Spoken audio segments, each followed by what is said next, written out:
Yo, it's Millyz. Shout out to Mikey T, the fucking movie star, man. Report Card Radio.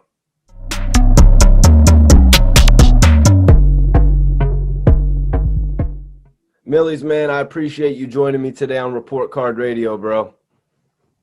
No doubt. You know, Millyz, if we can get serious just to start this thing out, you have a story that I'd like to share with our audience. We've seen how serious COVID-19 is directly affecting, several people in hip hop. Could you share your story of your battle with the coronavirus? Yeah, so at first I was super taking the precautions, but after a few months of like really quarantining and not being around people, I got tired of that shit, and I started rocking out with no mask and just being around groups of people because I live a social lifestyle, you know what I mean? Real social. So I think I was going through withdrawal from not being around people type shit in the capacity that I'm used to. So, I eventually started going out, and I didn't take the precautions. And I started feeling a cold, but I'm like, all right, whatever. I had left New York to go back to Boston because they said the corona was in New York the most. So I'm back in Boston. I'm not even thinking that it's possible to catch a cold. I mean, to catch this shit. I'm thinking it's a lie at this point because I really don't know nobody with it. And I started feeling a cold, and I just went to the hospital to get checked out or whatever, urgent care. Yeah, and they told me I had the Rona, and my mind was blown. I'm like, impossible. That's crazy. And at that time, like, I was just feeling like I was feeling like a heavy cold, like a real heavy cold. And then within like a day, it spread to my lungs. But I never went to, I got out of the hospital, you know what I mean? As soon as I tested positive, I was out of there. People kept hitting me and saying, yo, don't let them plug you up to the machines. But it was never my intention to even, stay there. I was going because I'm more on my Dr. CB type shit. I'd rather do it naturally. So, I went to the crib, and I'm there, and I'm quarantining. And I stayed there for 14 days straight. And the first week was crazy. The first week, I started feeling I think the third day, really, I realized my breath was to the point where I can't do FaceTimes anymore. So FaceTime calls were dead, and then phone calls were, all together. And my breath got so crazy. That third day and then the fourth day got even worse. And I'm doing every home remedy. I'm breathing. Anybody who really had COVID, they'll tell you got to take this pot and you put all type of lemon peels and ginger in it and all type of shit. Eucalyptus, and you gotta boil it. It's recipes that they won't give you, at the hospital and shit like that. But so I'm using my inhalers because I'm asthmatic. You know what I mean? I'm using my inhalers. I'm using the pot. Pepsid AC helps. You could Google that too. But I can't breathe, man. I can't breathe for shit. So the fourth day it got super ugly. And I started thinking, God damn, if this shit gets worse, I started thinking about my music library and what I would want to drop if I die. Yeah, man, that shit had me thinking. I didn't feel like I was gonna die, but the possibility was there because it got so bad on the third day to the fourth day that I'm thinking if it keeps getting bad on the fifth and sixth, or the fifth is bad too. And I went 3 days without speaking. I didn't speak to anybody. I didn't use my voice for 3 days, the first time in my life. I didn't say a word because I needed to preserve my breath. You know what I mean? And then I eventually kicked it. But it was I fought that shit really, really, really hard. From the time I wake up to the time I go to sleep, I fought that shit super hard. That second week, my symptoms started easing up, but even after it's been lingering, man. I still feel like I feel it sometimes. I can still feel the muscles in my back that got hurt from it. And I had talked to a few artists that had it, during the time I had it, and they were telling me, they were like, yo, my muscles still ache, and I'm like, nah, there's no way, but that shit is real, man. But I caught it with 8 other people, and the other 8 people or 7 people, they didn't have any effects. They just lost their taste and smell.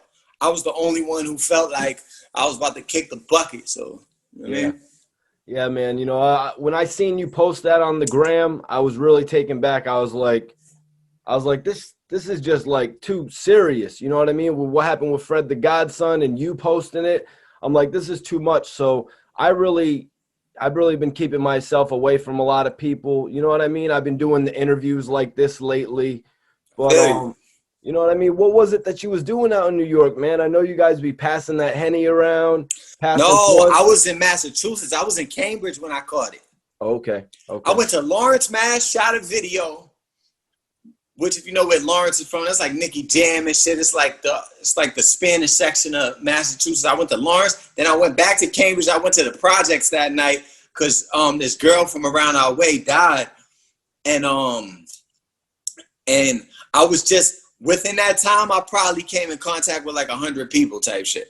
Yeah, I be seeing your lives. I see how it goes on your lives.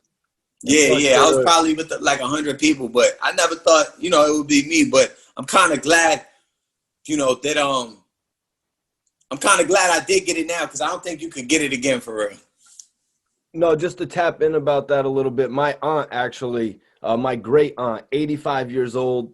She had got the coronavirus. I seen my brother actually posted about it on Facebook. She got the coronavirus and she beat it. Still alive, healthy, you know what I mean? So that says a lot that an 85-year-old woman could actually beat it, man. So, but I'm just glad you're good, man. Your health is the most important thing, you know what I mean? You're out here changing people's lives every day, Millyz.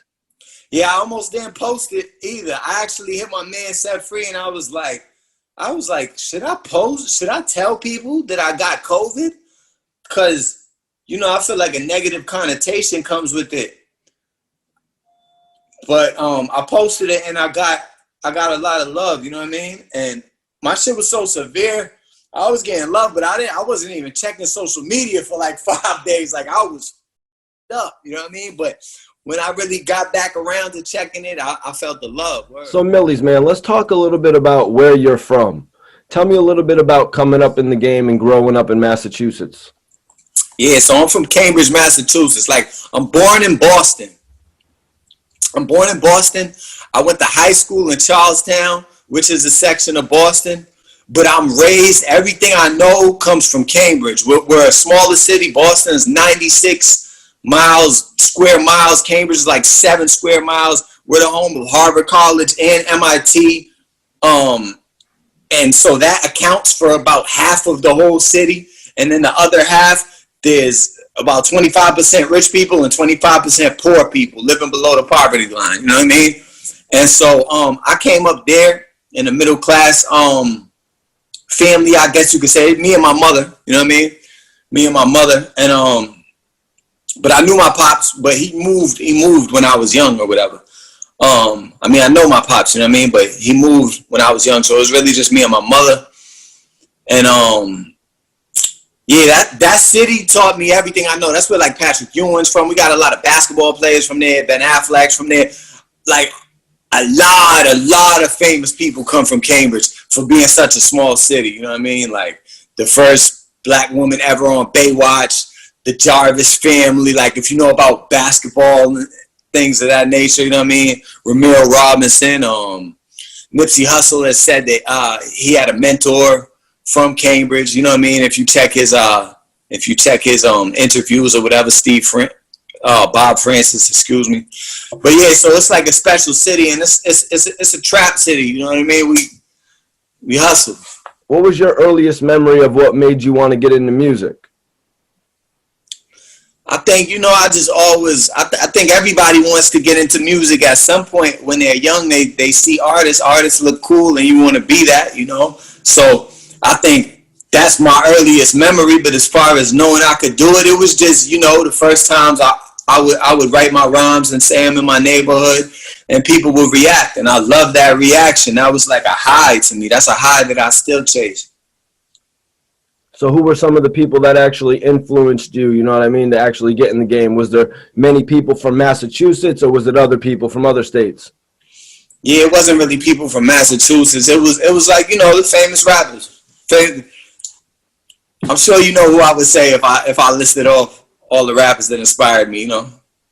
Was it what, Jay-Z, Eminem? Yeah, Jay-Z, Tupac, Biggie Smalls. The shit that sounds cliche, but yeah, that's my, you know. But down to Beanie Siegel, State Property, D-Block, the whole Death Row, Bad Boy, No Limit. I got a wide spectrum of music that I listen to, rap-wise. So let's break down how you actually got the name Millyz then. That just came from the star point guard. Like I said, Cambridge is like a basketball town, and that came from the star point guard at the time on the high school team, Louis Ford. He used to just call me Millyz when he would see me around. My name's Miles, so I don't know where he got that from, but he would just call me Millyz, and it just stuck. You know what I mean? Yep, for sure. So you said there's so many different demographics and where you come from. How were you promoting yourself? Were you handing out CDs, local showcases? Oh yeah, like my CD grind was crazy coming up. I actually pressed these CDs. I had a tape called White Boy Like Me, and it was like in my neighborhood, and it was just a regular day in the neighborhood. I took a picture with a lot of the homies. I told everybody go to the store, get black t-shirts. I wore a white t-shirt. I stood in front of my whole block and called it White Boy Like Me. So the cover would catch people's eyes off rip. So we would take that and we would go to every city in Massachusetts. We go all through New York. I would just hand CDs out. I'd never really try to sell them like that, you know, unless people just really wanted to buy them like that. But I just wanted to get my name out. So we would go all through Harlem, passing CDs out, all through the hood, all over Boston, like everywhere. You know what I mean? LA. My CD grind was crazy, and then I would have fans like on my MySpace or was it Facebook? I don't know. And I would send them CDs to pass out in their towns too. So I would send somebody who wanted to be down with the movement like 30 CDs, and they pass it to 30 of their friends. So, you know, that's how it was before Instagram. Right. So that's actually what I wanted to ask you. Like, how did you, how did you like acclimate to all the online world that had come? You know, obviously you got the hand in hand. Obviously you got the respect of like your city. But once everything turned into an online campaign, how'd you go over to that way? Well, I would have blew up crazy if I had the online thing when I was doing the White Boy Like Me brand, because there was nothing like that on the internet. I feel like I kind of missed that phase, and then I had to, you know, reinvent myself and really start understanding this whole Instagram thing. I started picking up a following really with like the bars. Like as far as getting to like cracking that 100,000 follower mark and all of that, that's all really off just high level rap, like going to different platforms and rapping. Right. They let me in the BET Cypher, you know, and I realized people really like this rap shit, and that's a way to really garner attention, you know, just giving pure skill, especially as a white rapper, because it cuts through everything and people gotta go, like, you gotta say he's nice at the end of the day. You know what I mean? So almost after every verse you spit, you got to say that, man. But yeah, you're right, Millyz. That is the answer to that question. You going to all these shows like Sway, Static Selector, going to all. Yeah, Static started it off. Going to Statics, I started getting real comfortable with rapping at radio from Statics, and then I went to Sway, Flex, Bootleg Cav, Cosmic Cav, and I went down the whole line, and I kind of wanted to check all the boxes and go crazy, just like it's like earning stripes, you know what I mean? It's like winning in every division, you know, as a football team. So through all this that you were building for yourself, how did you end up getting a relationship with Jadakiss? I met Kiss in like 2013, and I paid him for a feature at the time. because he was cool with my manager, and he liked the song a lot, and the song was going up. It's called The Plug. It's still on YouTube. You can go look it up. And I never wanted to be the person who just pays for a feature and then they just take the money and that's it. You know what I mean? Because I've done that to people before. So I understand that. Like, I've also grown relationships with artists that paid me and followed up with me. So I wanted to make sure to follow up with Kiss, not on some annoying shit, but just popping up at certain shit. So when I moved to New York, I was going to Starlets, like, you know, like he would always be on flyers. Jadakiss hosting at Starlets tonight, the strip clubs. So I had wild homegirls in the strip clubs. So I always used to just pop up by myself, wait till Kiss get there, get a little FaceTime, you know what I mean? Kicking with them some more, build a relationship. And that's kind of how we grew the relationship right there. And then his man who passed away, Ice Pick J, eventually told him, like, yo, you should sign the kid Millyz. And yeah, that's what we did. How did the actual deal come about once he said you should sign to him? Was it something you guys actually inked in paper? It's official. We just not with a major. What are you working on over there with Kiss? I just seen that he actually put you on his album with the Dej Loaf joint with the Nino Man. Yeah, I mean, before Corona hit, we were in the studio a lot, but they're making a new D Block studio, so we're always working though. We got something you know, this project is about to come out, Blanco Tres, so he's very heavily involved with that. The world's gonna see it soon. That's right. So you were just saying that you and Kiss were actually in the studio a lot before this whole pandemic hit. Tell me a little bit about that, man. I mean, you know, it's what you would think it is. It's we pull up beats and sometimes it'll just be a record I'm on, or a record he might just be working on his own stuff, or sometimes it's a collaboration. And when it's a collaboration, that's when you got to bring that pen game because it gets serious. You know what I mean? Yep. I definitely heard Kiss trying out some new flows on records with you. Yeah, hell yeah. Nah, he like to do that, but his pen game is crazy, man. It's a hell of a thing to be in the same room with him as he's writing to a song that you're about to get onto and you don't know what he's gonna say. Like, it could be an intimidating feeling. You really got to go hard, you know? Facts. One of the greatest of all time. So what is So Raspy? It's a management company?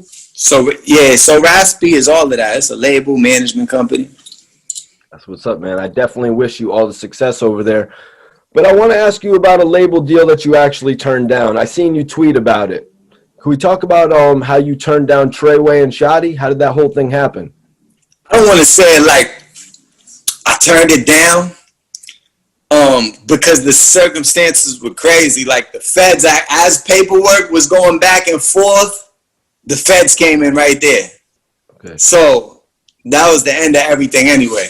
But Shotti was my man. Like, I was moving around with Shotti a lot, and we were possibly thinking, you know, before everyone knew that this kid was going to be a rodent, you know what I mean? Before he got everybody locked up or whatever, we were thinking that we could do a partnership with So Raspy and Treyway possibly, and have the legend co-signing it with the goofy little dude co-signing it. So it would be because at the time he was hot, you know what I mean? But I mean, thank God that didn't happen. And, you know, free Shotti. So tell me, how did you originally meet Shotti? Was he in the music industry when you first met him, or was it just dreams? I met Shotti shopping downtown New York, and he had felt like he saw me somewhere before. We like struck up a conversation in my man Chuck's store, Origins, and he told me, yo, I got a video today. We got to Get the Strap video with 50 Cent. Pull up. So I thought that was respectable. The fact he just met me and invited me to some big shit. So I pulled up. You know, they showed me love. And we just kicked it from there. You know what I mean? We would hit the town. Damn, how was the video shoot that day? Did you get to meet Fifth? I was like right there. You know what I mean? Like I've met Fifth before, but that day it's like he was in a dice game, so it wasn't time for me to be like, yo, what up, bro? Like, You know what I mean? No, I totally feel you. So you had mentioned that it was going to be a So Raspy Treyway thing. How did Kiss feel about when you brought Shotti to the table? Like, yo, Shotti's messing with me, Kiss. Like, he was open to hearing it out. He was just more like, all right, what does the bag look like with the contract? You know what I mean? Like, he was open to hearing it out. So, Millyz, I actually heard you shout Shotti out on your record recently, man. How have you been able to keep a relationship with him? Oh, yeah, nah, you know, I talked to him. I talked to him on the phone. By the time this is out, my new video will be out, so you'll hear him on the phone in my video. But yeah, nah, I just keep in touch, you know, real shit. Send him something when I could, you know.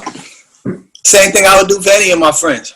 I hear you. So ultimately, I guess the question is like, why do you want to keep in touch with him? Do you feel like remorse for him after what happened, or? Nah, he was a good dude, and Shotti took to me at the height of. Shotti was lit. That's what people don't understand. In the game, he was looked at as like a gangster in New York. Plus, he had the hottest artist in the whole world at the time. Like, he was super booming. When I'd move around with Shotti, people treated him like a celebrity. You know what I mean? So, Shotti was super lit. And everywhere I would go, he would treat me with that same respect. We would be in a room full of a bunch of hot new upcoming artists, and he would tell them, like, y'all bugging, you don't know who that is, you better get a picture with him, like, he's hotter than all y'all. Like, the way he would talk to me, it's just my man. He put a battery in my back, you know what I mean? A lot of people are going to be looking for this Blanco. You know, a lot of people out there know you from that moniker. What can they expect from the third one in the trilogy? Oh man, this is my first album where it's like half singing, half rapping. A lot of high level rap, but a lot of singing, because some of my melody rap songs took off more than ever. Like my song RLS about to hit 1 million streams on Spotify, like well over 2 million streams combined. So I got a lot of that in, a lot of the high level rap. I got some dope features on there, and yeah, man, movie time.